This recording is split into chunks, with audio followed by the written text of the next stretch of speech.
Welcome back to another episode of the Success Times Happiness podcast. I'm your host, Richard Thompson. Today, I'm joined by Kris Carver, the CEO of ENTAG and one of the Sunshine Coast's most quietly influential leaders. From paying payroll on an Amex to steering a 150-person tech powerhouse backed by Anchorage Capital, Kris is a masterclass in resilience, execution, and backing yourself even when the odds don't. In this episode, we explore leadership, risk, growth, and people-first philosophy that's shaped his journey. Whether you're scaling a business or navigating your own crossroads, this conversation is one you will feel. All right, let's get into it. Kris Carver, thank you so much for coming onto the show. Pleasure. Thanks for the invite. Much appreciated. You're a busy boy. How would you best describe yourself to somebody who's not met you? Oh, that's a great question. I think I'm not as complex as people think. I'm pretty straightforward and I just enjoy life, but I think a lot of people think there's a lot of complexity behind it. There's not. I'm a typical guy. There's not a lot of complexity behind it. And I think I just try to do the right thing. My philosophy is to try to make people feel better after coming into contact with me or my team. That's pretty much as simple as it gets. Give me your resume in terms of family, in terms of work. Family, got 3 grown-up kids who are very close to grown up. My daughter just graduated. The youngest just graduated and is with her formal and everything last week. And then I've got another 2 kids. So I've got my boy who's 23 shortly and my daughter 21 shortly. So yeah, they're all growing up and my beautiful wife Charlotte. So who a little bit like you enjoys the longer events in life. And so we've been right around the world for marathons and Ironman and no ultras, thank goodness. But there's still time. Well, as she would say, yes, there's still time. You are the CEO of ENTAG. And when I said you are a busy boy, because, you guys have been on this path probably more focused over the last couple of years than previously, but on a roll-up acquisition path, and certainly recently with the announcement that Rubicon 8 joined your team, which brings your group now to almost 150. And then with the backing of Anchorage Capital behind you as well. So it's coming from all angles for you. And we'll get into it. We'll get into the business side of it as well. But I really would love today to learn more about you. You're not born here, but you may as well have been born here. And I think from what I understand, you came here the same year that I first holidayed here. Now I was in nappies, fair play, but you were in school. So, in the late 80s, you came to the Sunshine Coast. Talk to me about your childhood and what you've taken from that you think holds you in good stead now. Yeah, I think the older I get, the more I kind of reflect a little bit on that. I feel very fortunate. I got to grow up on the Sunshine Coast from 1987 till today, basically, with a few forays here and there off, but nothing more than a couple of years. I think the Sunshine Coast, whilst it's been kind of a bubble, I think for me it was a very good bubble to grow up in, and you got exposed to things that maybe I wouldn't have got exposed to in different areas. I did have to maybe grow up a little bit quicker. My dad is brilliant. He's got 2 PhDs, but he's also legally blind. And so I was probably doing things a little bit earlier than maybe I was given a lot more freedom and a lot more chance to go and try things and sometimes had to do things to get stuff done. I still remember Dad taking me to the US when I was 15, I think, and I'm on just got my driver's license in the US because you can drive very young over there, and driving through Chicago at 15 with my dad who's legally blind trying to direct me where to go, and so that on that same trip I drove through Juarez, Mexico, as a 15-year-old. So I did get to go and try things, and to mum and dad's credit, they gave me a lot of rope. And at the same time, I really enjoyed that. And I think it helped me grow up. I think it helped me develop some of the things that I enjoyed. And I did enjoy leadership as well at a young age, even working at Coles as a young kid. By the time I was 17, I was leading the, Dawnfill crew and all that sort of stuff, just because I just enjoyed that. So I think the opportunities on the Sunshine Coast for me were just to be able to go and have a crack and do something, and it allowed me to do that with a lot more freedom than potentially other areas. It sounds like responsibility for you has sat well then from their early age. Is that fair to say? Yeah, I think so. I enjoy it. I tried to do some other things through university. I became a Cisco engineer, which is the basis of the internet and all that sort of stuff. But I was a very poor engineer.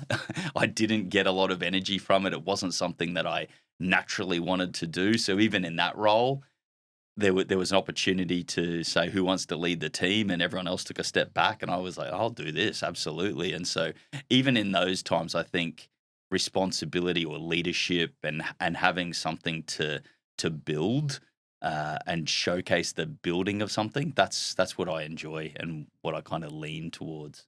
How did you go about as a kid with your dad being legally blind? What was your lived experience through that? Because that's not normal, but obviously normal for you. Yeah, look, my dad is amazing. He never once made a thing of it at all. It was never a disability. It was just something to He was born that way? overcome. No, he has a disease called Stargardt's disease, and it is hereditary, but very, very rare, and kind of his really, I suppose, his eyesight started to go really downhill at about 21, 22. So from that point on, and then by about 24 was legally blind, Right. and then it didn't get too much worse, but a little bit worse as he's gotten older. Did you ever talk to him about it, or was that ever discussed? Not too much, I don't think. It was just more he just never used it as an excuse. It was just like, let's get on with it. What And an amazing backdrop. yeah, and role model as well for me to look at it and just go, okay, well, If that's not an issue, yeah, that's not an issue. Like, get on with it. yes. And I think I've always tried to, maybe I haven't had as much empathy as some would suggest I need in life, but I've looked at other things and saw people get on with it no matter what's been thrown at them. So move forward. There's always a way forward. That from what I've heard from people around you, that sums you up in the sense that they've said to me that you are just so. Stop getting caught in the weeds and let's just get on with it. Let's just do what we're trying to do and go forward. Do you get ever an opportunity to look backwards? Do you give yourself an opportunity to look back? And you said you're reminiscing at the moment, but with someone who's so driven and you're so forward thinking of where we're going with this and what you've been able to do with ENTAG, which we'll get into, but like, is it just what's in front of you? Yeah, I don't take too many looks in the rear vision mirror, I must admit. It for me is like, what's there? What can we achieve? What can we do? How do we find a way through it? And, I'm very much tell me the one way it can be done, not the 1,000 ways it can't be done kind of mentality. There will be a way forward. What is it? What does it look like? Have we tried something? Did we fail? Yes, that's okay. How do we pivot? How do we move forward? That is very much the way I think.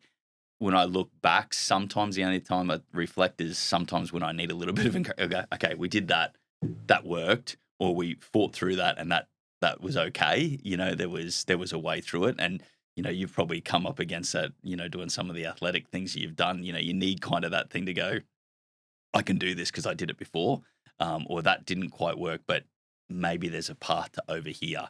So some of that does. I must admit that I don't reflect probably as much as I should. Has there been any experiences in your journey, Kris, where that tests that theory in the sense that you can always look back and think, well, you can hopefully look back and think it's worked for me in the past, so that's the evidence. Has there ever been examples where it's the alternate, where it's evidence of it not working out? There's things that I've learnt, and there's definitely things from a leadership point of view or things that I want to do differently because of the way that I've been led or the way that things in the past. Like for me, execution is really key. And I want to see things done and built. And I really look up to people that have, taken something, built it and succeeded. And I think that comes from a little bit of seeing a lot of ideas, but no real, foundation, and going, okay, we're gonna focus on one thing, and we're gonna go and build it. We're gonna execute to success.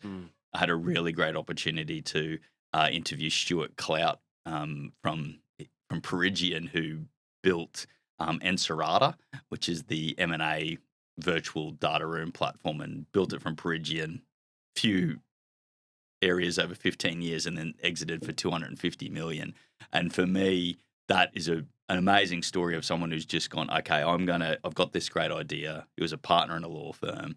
He's gone in, invested, built that. Many different things happen, and success is never a straight line.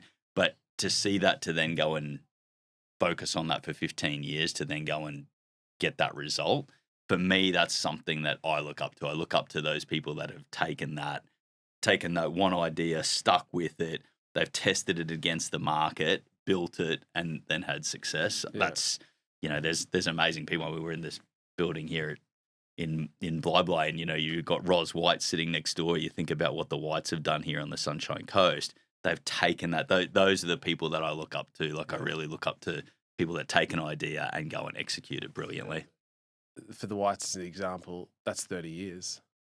And whilst that's still, I believe, a true hockey stick growth position over a long period of time, but I do think and people see, like, they're seeing you guys now, yep, and they go, wow, you're on the up and up, and it's happening, but they don't see the 10 years of struggle or Ros and Michael's, correct.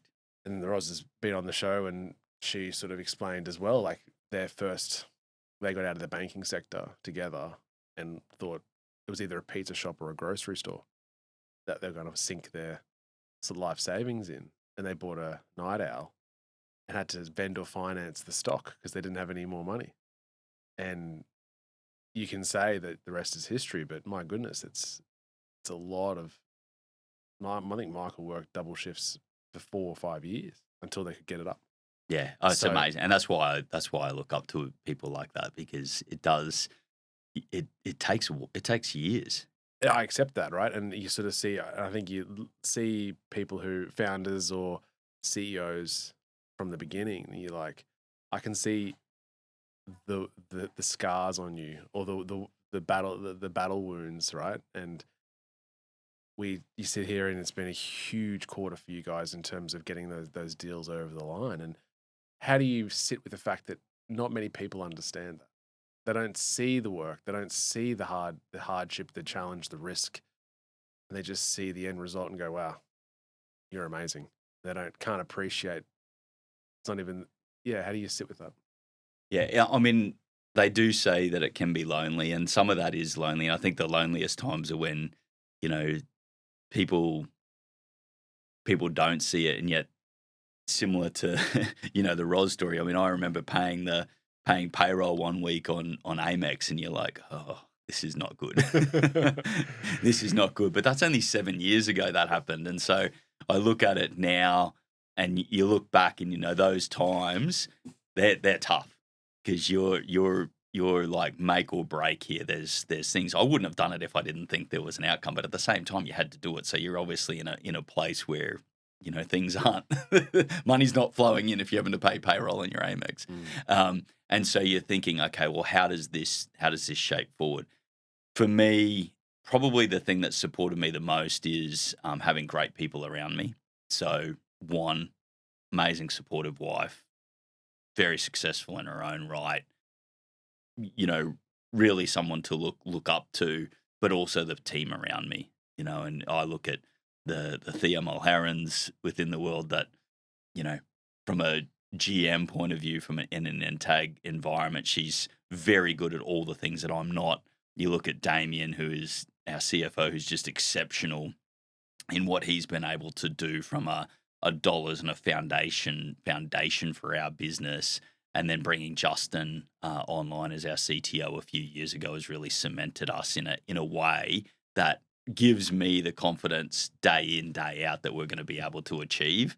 But they don't, a lot of times at the start, no one sees that. They just see that, oh, okay, well, they're doing all right. They got an all right house here, or they've got that. But how did you get there? What did that look like? And all of that was at risk. because, with Rubicon coming on, it's actually our fourth acquisition. This is the first one that we've done with Anchorage as a PE, but we put our houses on the line for the first merger and acquisition. Yeah. When we invested in Vita Enterprise Solution, which was Maxine Horn's enterprise arm of her business, an ASX listed business, that was all done off, our house and Damien's house and Folksy's house. So all of those have been on the line for a number of years to then go and make that happen. So there is those things that I don't think people clearly understand. They see you get to go on a nice holiday and they go, oh, that must be nice. But okay, you've put a lot at risk. You put everything at risk, actually, the whole lot. Well, take me back, because you were with Telstra for a long period of time, effectively PAYG, doing the grind for almost 2 decades. Yeah. What sparked inside of you? What changed to go, we should start something else? And from the rumor has it that you made your friend redundant to start ENTAG out of the garage. Then you made yourself redundant and joined it. Tell me the story.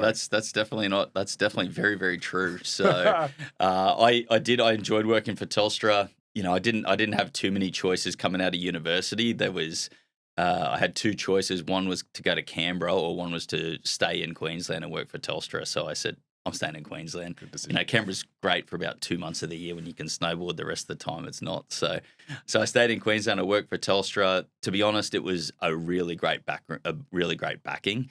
The stuff from a technology point of view that I learned and the platform to do that still stands me in very good stead today, running a tech business. The platform that I learned within that space, it was a great apprenticeship. And I also got to go into some pretty significant leadership roles within that time. So I can't say anything but great things about what I got to do in Telstra, the courses they put me through, the opportunities they gave me, the people I got to work with and lead. It was a phenomenal backing. And one of those people was Mark Etchells. And we worked together both, I think, for about 12 years, pretty much side by side. Firstly, through sales together. So we were 2 account executives working side by side on different customers, having coffee every day. He's a great human being, a lot of fun, and we had a lot of, great times together. And then there were some structural changes internally in Telstra. He came and started working for me. We were leading a lot of the Telstra stores and the Telstra business centres and a few other things within Queensland. And through those coffees, we'd had some discussions around, well, what can we do for businesses that they're not getting what they need? Yeah, they can get connectivity, but what is the solutions that they really need? And so a lot of that is where it came from. Mark and I having these conversations, and Mark goes, well, I'm starting to get a little bit older. He was 5 years older than me, and he goes, I want to do this. And I said, well, let's find a way. More structural change came, and yes, made him redundant. And that allowed him to go out and bootstrap and also work with a couple of other Sunshine Coast-based entrepreneurs in James Fountain and Vicky Christie. And that started ENTAG. That was back in late 2012, early 2013. We continued to have coffee pretty much every day through a couple of years. And then I joined Mark late 2015, 2016. Which, in the environment of the coast, it wasn't a time to start your own business, really, in 2012, 2013. And even for you to be able to jump in it 2 years later. Yeah. Have you met Mark? No. He is a great human, and he's a life member of Alex and all that sort of stuff. They're kind of on their retirement journey up in Ellie Beach now, but he makes decisions, and when he makes a decision, he sticks to it. So he made his decision. That's what he wanted to do, and he went and did it. Yeah, so fair play. And I think he's got to look back now with some pretty significant pride on what we've been able to achieve, because we really started out to say, one, what can we do for customers to provide them with a solution? But secondly, how can we provide an environment for people on the coast to have a career in tech? And that was a really strong subset of what we were trying to build. And I love the stories that we've got of people, just recently, Alex Crinks, who started with us as an admin. She was actually a cake decorator from Landsborough, started us as an admin in tech, and just recently was put on as the GM of mobility for Telstra. That's right. 8 years. An amazing lady, just tremendous to go from a 19-year-old doing that to now a 30-year-old, leading the mobility side for, I think, banking and finance for Telstra now, which is phenomenal. How have your motivations changed over from when you left Telstra, started with then, came into the ENTAG group and then progressively to now? How has that, how have you managed that? Because what has that now been, 7 or 8 years? Your kids would have been primary school, maybe one in high school. Mm-hmm. It's a fair chapter of your life. How have your motivations changed? I think for me, I wanted to build something that had a bit of legacy. That was core.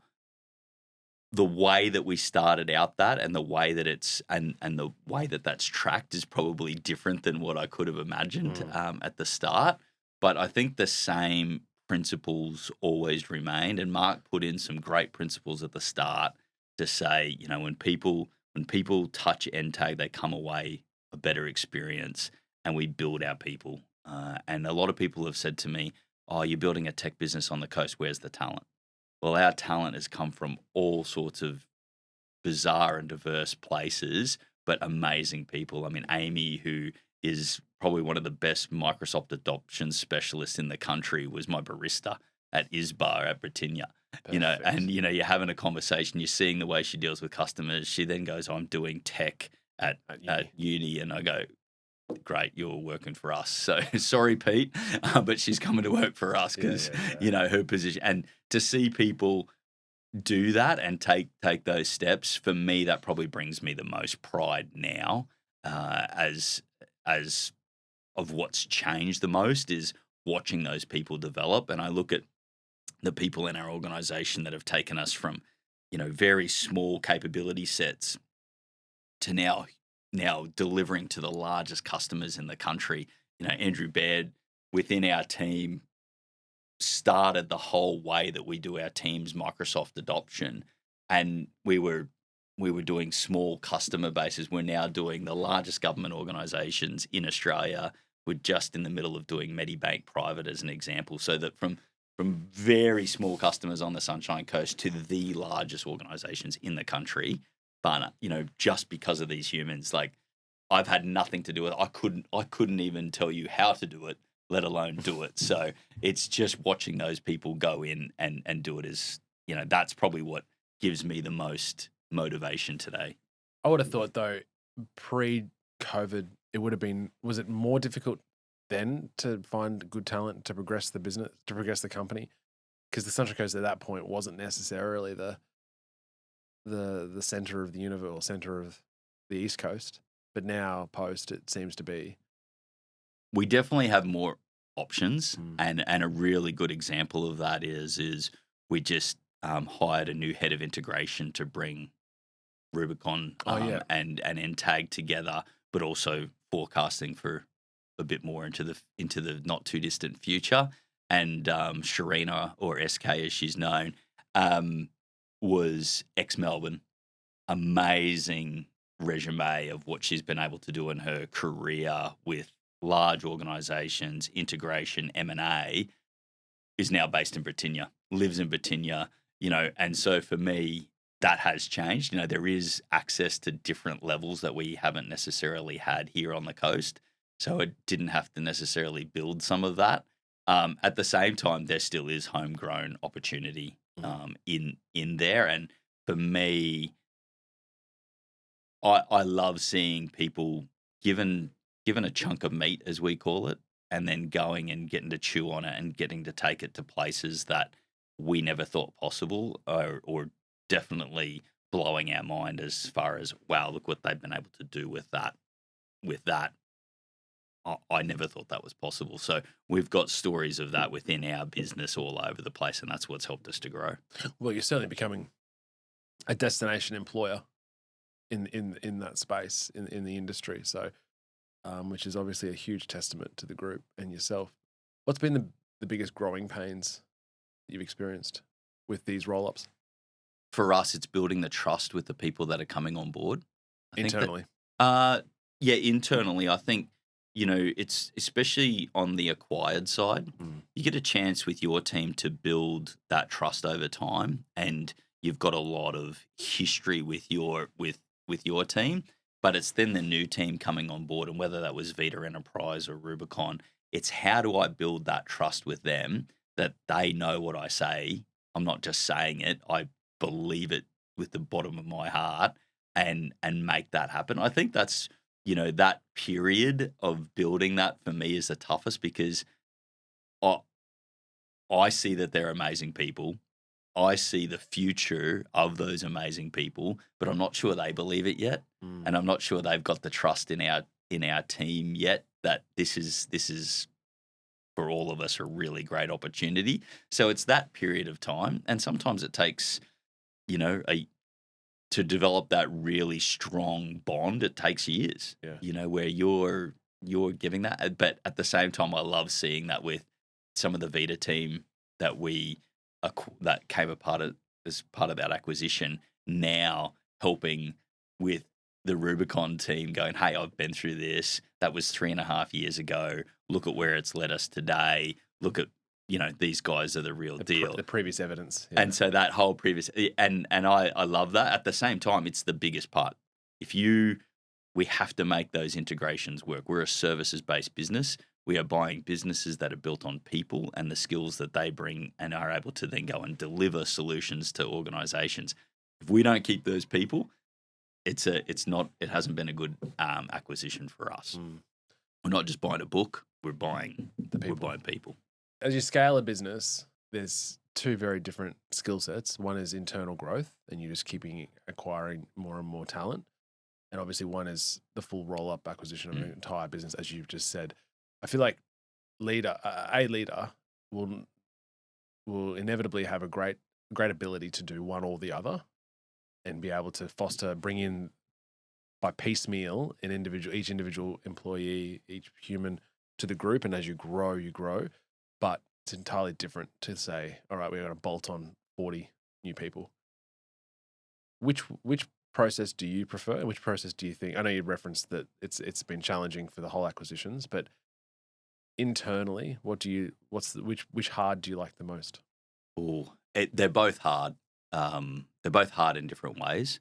I love to see growth, so I love the merger and acquisition side of it because it's instant growth. At the same time, probably the one that gives me the most, joy over time is looking back and seeing people at what they've done organically, hard graft, customer by customer, solution by solution to build an area that goes in and then just becomes a market leader. That gives you huge amount of pride because you're like, wow, look at what we've been able to give them the environment and the foundation, and then they've gone as individuals and gone and built that. That's a huge source of pride. At the same time, what's easier, for me, the acquisition side of it is fun. You're looking at it, you're going, how can we bring this team in with our team? What's it going to do? What's it going to provide? How can we get access to more customers, better solutions? What's the environment going to provide for all of our people that they get to have bigger opportunities? I would have loved to have kept Alex in my business. She had to go to Tosha because she outgrew us. That was when we were 60 people. Maybe there was an opportunity now that I could have kept someone of her talent now that we're 150 people and offered her a role that was substantial with where she was going. So I want to build a business that I can take our amazing people, keep them in our business and keep going forward. Hey team, just popping in to say thanks for listening. If you're enjoying the episode, please take a second to like or follow the show and share it with a friend. It's the best way to help us grow and keep bringing you more great content. All right, let's get back into it. Talk to me on the tools then. What do you think businesses generally don't see the value or the opportunity when it comes to building in IT into their systems or prioritizing that? Look, I think tech, and one of the things we tried to do with the Sunshine Coast Tech Industry Alliance in particular, and some of the things I'm still working with Roz and 2032 is, for me, it's foundational, and it provides those that want to invest in it. It provides an upside and competitive advantage that is second to none.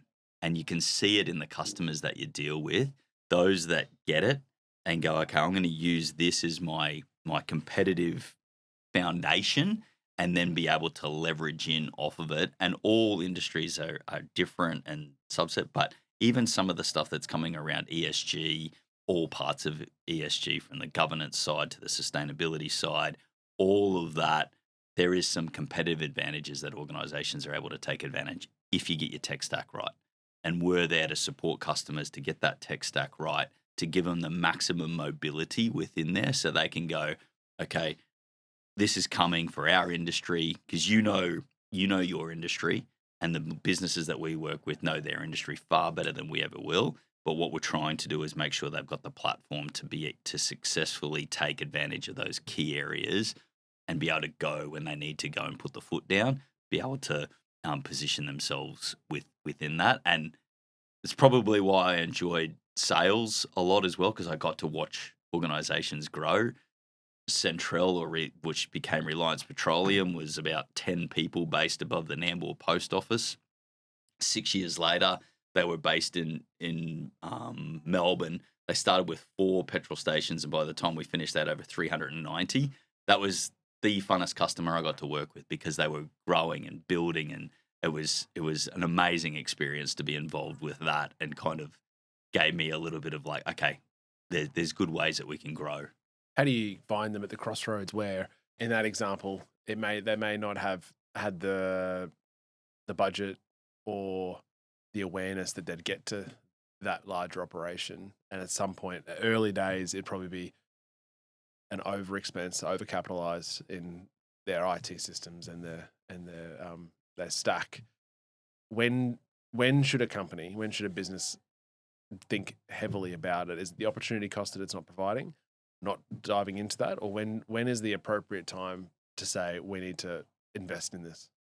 Yeah, I think it does depend on what the business is wanting to do. I know that everyone hasn't got the same growth ambitions that sometimes I see. But to be fair, Kris, you didn't have those 7 years ago either, right? To 150 and correct. But I do walk into businesses and I see opportunity, Yeah. where some people are walking into them and just going, "Oh, this is where we want to be."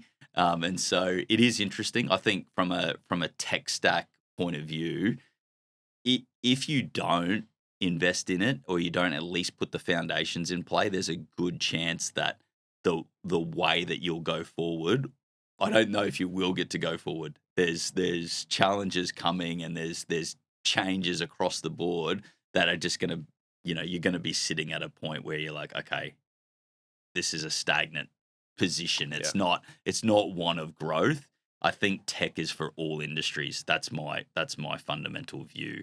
Even if you just took the Sunshine Coast as a small ecosystem, look at those organizations that have grown and really gone places here. It's because they've invested strongly in tech. If you look at Yui, I mean, they were the customer. They walked into Thea's Telstra store that she was managing for Mark and I, and asked for this big link.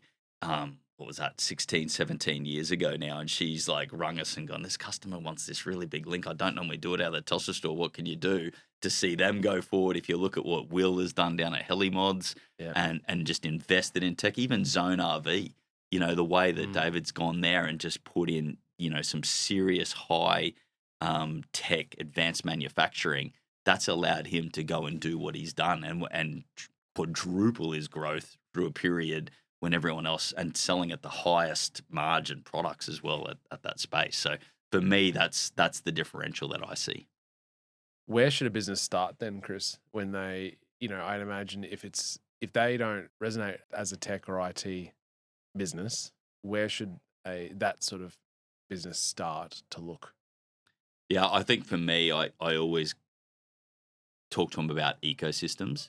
So if you think about, even from a personal point of view, if you're in the Samsung ecosystem, if you're in the Apple ecosystem, the way that you utilize that technology becomes easier, because you can go, okay, I'm going to stay in this ecosystem. I can plug this in and it works. I can get a watch and it works. I can get this and it works. The same is true from a fundamental business point of view. If you work within ecosystems, you're able to then be able to leverage the investment that those organizations are making. So if you leverage a Microsoft, for example, within that environment, they're building an ecosystem and they're spending billions of dollars for you to be able to have something that you can grab and plug into your business. for me, that's the foundation. That's the starting point. It allows you to make a decision to go, okay, I'm not overcapitalizing. I'll put this in. I'm still going to have some level of tech. Where I see it fundamentally fall apart is where people try to choose 4 or 5 different things to plug into one thing that one ecosystem could have done. And that becomes problematic over time. It might work at the start, but then you go, oh, I need this to go forward. And all of a sudden, oh, that doesn't plug together. That doesn't work. Now I've got to go and change over here, and then it becomes a barrier to growth versus start with an ecosystem. You'll be able to work off of that ecosystem. What do you think the emerging technologies or, I guess, trends that Sunny Coast businesses are sort of underestimating as we look forward?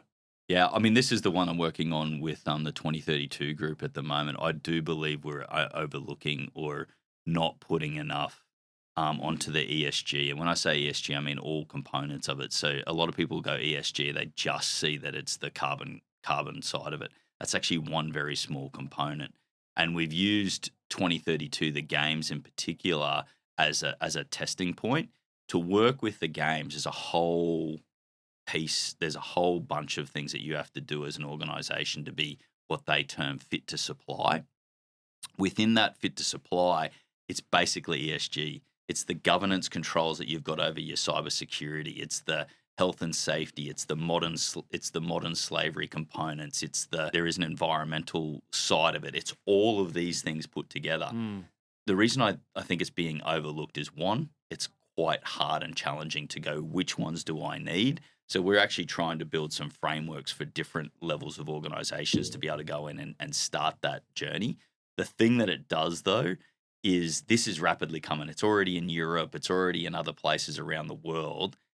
If we do it as a coast, and I'm a coastie and I'm very proud to be a Sunshine Coaster.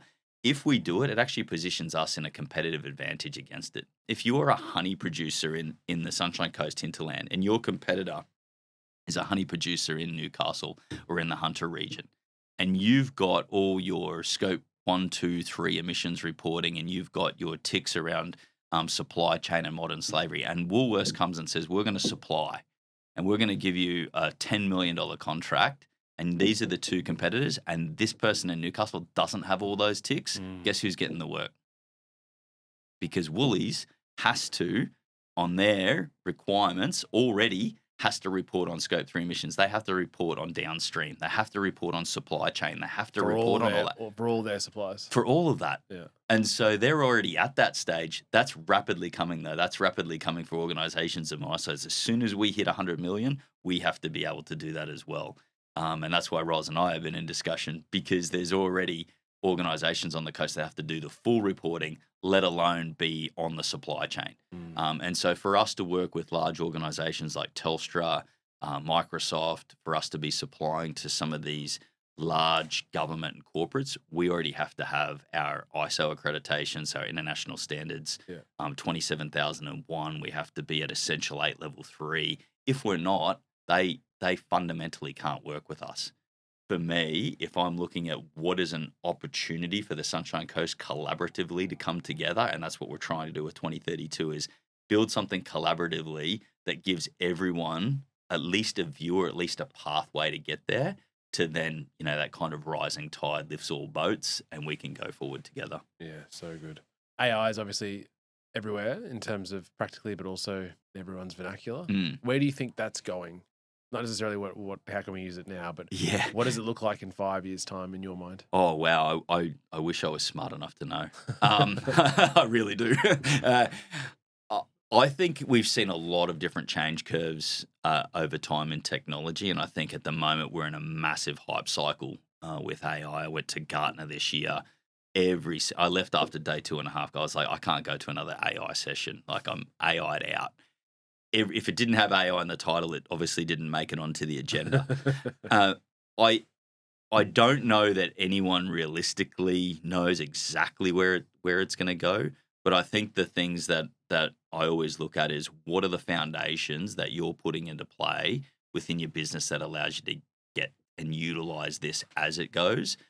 For me, you need to have your data sorted. AI uses data. And so the data that you have within your organization needs to be in an environment that you can plug AI into it. Otherwise, you're trying to your data's all over over the shop. You're not going to be able to get the full value out of AI. So right now, what can businesses do? They can absolutely get their data sorted, because that is the foundation of where AI will plug in, what you will be able to do as a business. What it actually looks like.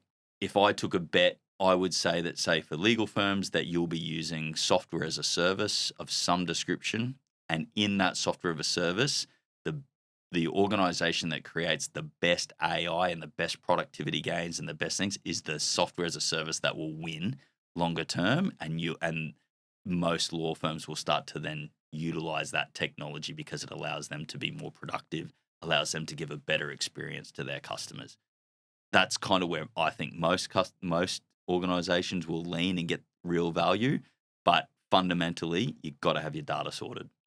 Which that comes back to getting your IT and your selected deck and ecosystem sorted to be able to best utilize the data, right? Yeah, well, if you've got your data in a CRM that sits over to the left, you've got your data in SharePoint that sits over here to the right, you got your data stored in some AWS, you got it on people's hard drives, you've got it on OneDrives. What I'm saying is you've got to get that into a central storage component, that when that software as a service platform comes on and says, hey, where is it? And you can plug in and you can extract all that IP that you as a team have developed over the last 5-10 years within your organization, and then be able to extract that and produce something in 5 minutes. It used to take you 5 hours or 50 hours. That's what fundamentally starts to shift. But if you're only able to access 10% of your data because everything else is in Susie's hard drive or Tom's mind instead of here, it doesn't work. All right, I got a question for you then. The examples you gave in terms of Roz, in terms of Helimods, etc. on the coast, they're incredible businesses, and to your point, and maybe not. I guess they've had the assistance of IT. That's the general position, is that they've used the tech to their advantage for their business. But they have grown on the back of the people that support them in that group, in that company. And like you've said with ENTAG, it is because of the people that you've got, the incredible people, not just the leadership group, but collectively as a whole. Yes. Do you think with the advent of AI, that the pathway to growing a wonderfully sustainable business will be able to be created at a much faster rate than without it, given that the assumption is that it's on the back of the people, not on the back of the data or on the back of how fast can something be computed or the due diligence or whatever the situation is. It is still back on human resources. It's still back on the people and the connection and how do I trust you as my leader and all the things. This position of people overestimate what they can achieve in a week and dreadfully underestimate what they can achieve in 10 years. And ENTAG's a wonderful example of what you can achieve from paying payroll in Amex to where you guys are now. But do you think that time frame reduces because of AI or what's ahead of us in tech? Or do you think that's always going to be a time restraint?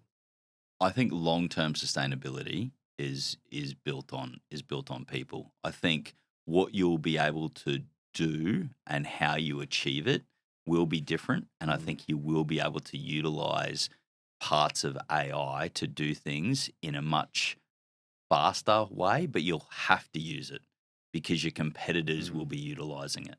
So if you look at marketing and you look at the way that has been done in the past, and even to some extent the way that you build content and the way that you do some of that, you're going to have to use AI. If you don't use AI, you're not going to be in a position to actually keep up with your competitors. So it wouldn't matter so you probably could have 50 people, but the same organization you're competing against only has 5. So then you're competing in a margin game where you're too expensive because you have to pay 50 people's payroll. This person has to pay 5 people's payroll and maybe some extra money for their tech investment on that. So there absolutely will be a people side of it, that people create a lot of the value and the data and all that sort of stuff.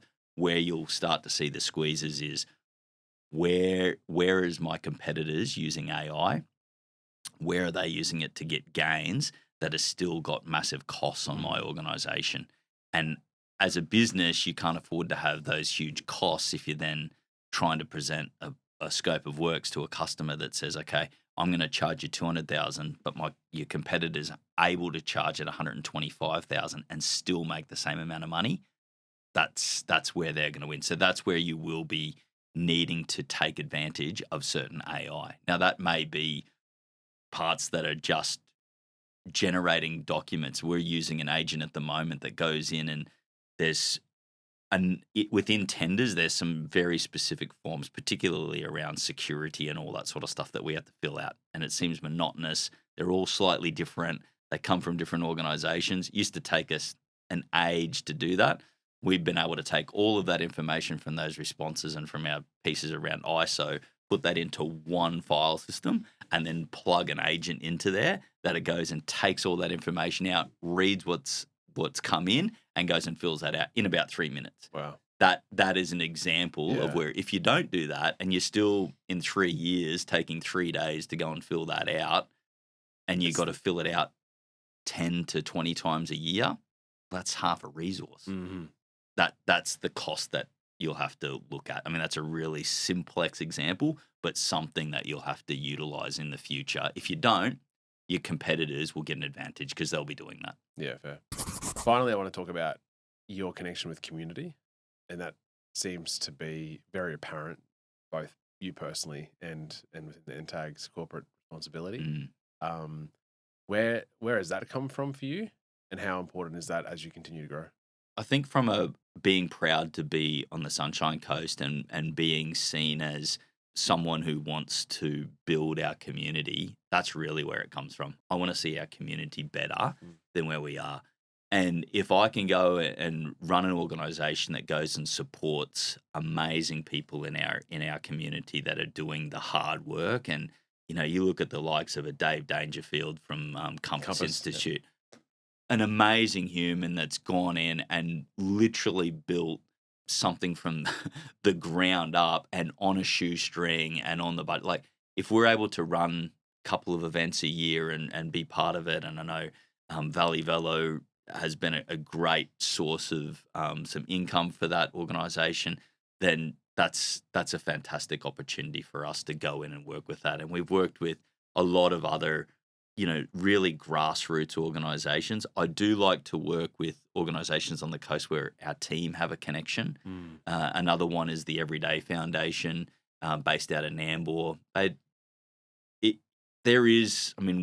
sit in a very privileged position, very grateful for the position that I'm in. But at the same time, there's many people on the coast that, with the changes that have come over the last 10 years and property prices and being able to rent and where they get a job and where they live, there is a big force. When I was growing up, a Westie was someone that lived on the western side of Nicklin Way.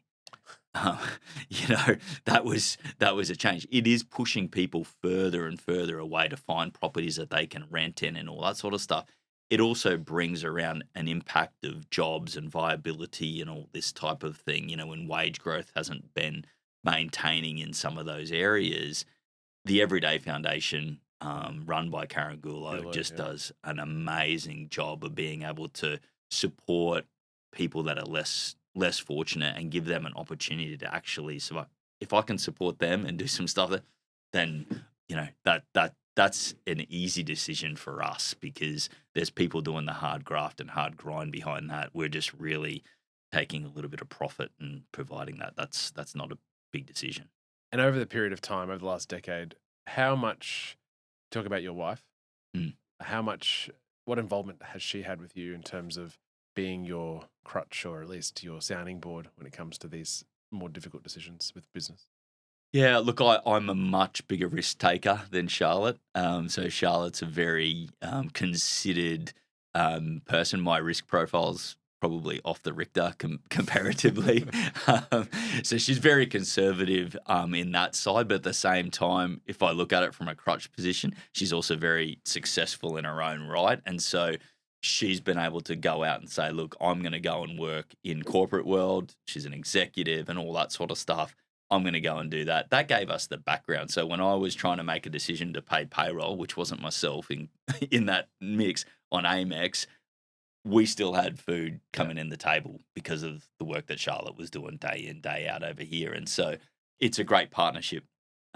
We get the very best of both worlds, and being able to go out and try to build something and have that ability to go out on my own. And actually, if I scroll back 12 years ago, it was actually the other way around. Charlotte was going to go out and start her own thing, and then we flipped that on its head. And so it's been an interesting change. I feel like every risk taker needs a bit of a conservative opposition to just level it a little bit. Because if you had two aggressive risk takers, then who knows where they could have gone. Well, I think I look back a little bit, and I even spoke to Damien about this. I think if you look back and you go, okay, yeah, we've taken risk, but if I look at it and said, if we didn't have that holdback, or we didn't have that secondary view, we probably would have tried to do some things too fast.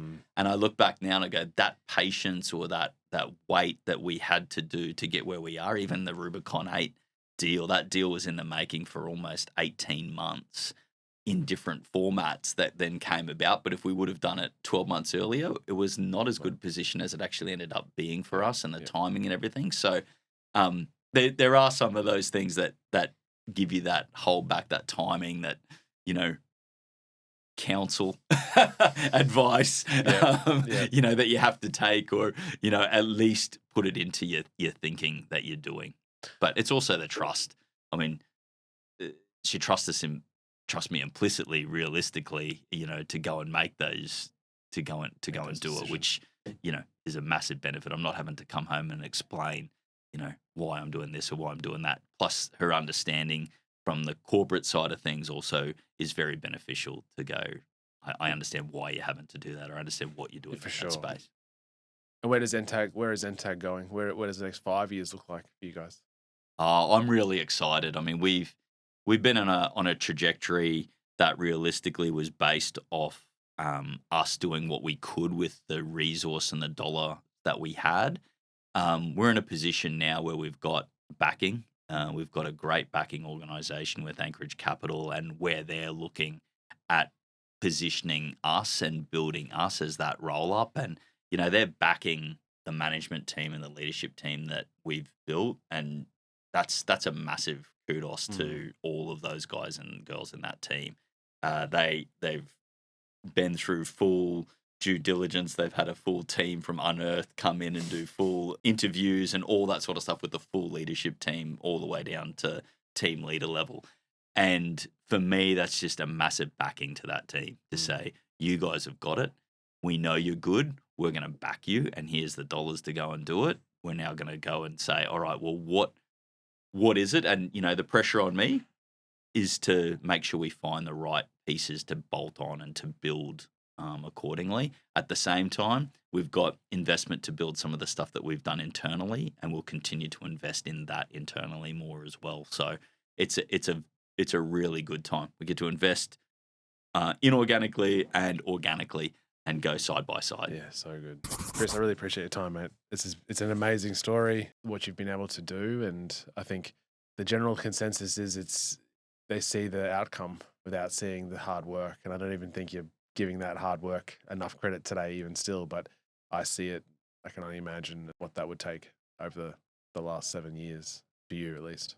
Yeah, well, you can't do it without people around you, and scale and being able to go there is reliant on other people, and reliant on their ability to go in and do it, and how you give them that opportunity, that environment to win. I've seen that firsthand with so many people in our organization, and it is the reason and the only reason we are where we are today is because of those people.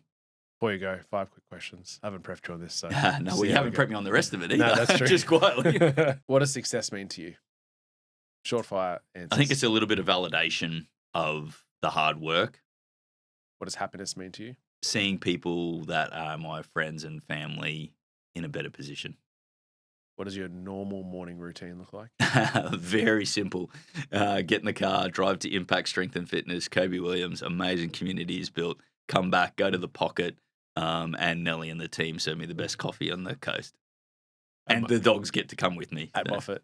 At Moffat, yeah. Monty and Tilly get to come down for a walk. So that's pretty much every morning when I'm not traveling. So good. What would be one piece of advice you would give to your younger self that you'd want to put on a billboard for the world to see?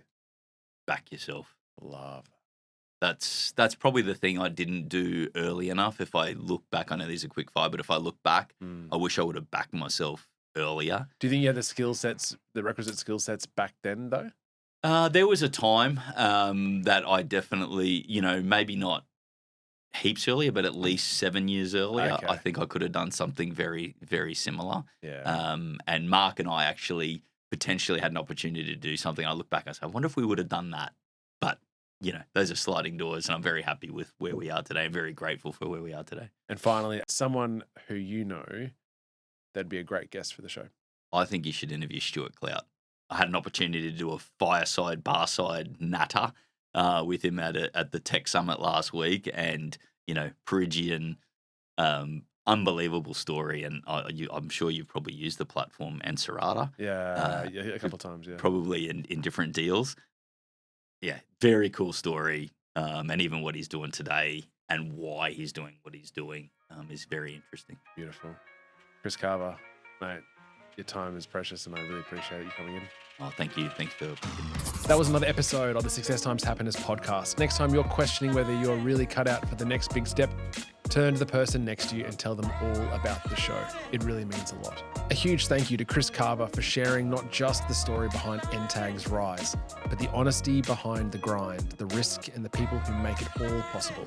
If today's conversation inspired you, please subscribe, leave a comment, or share it with someone who needs to hear it.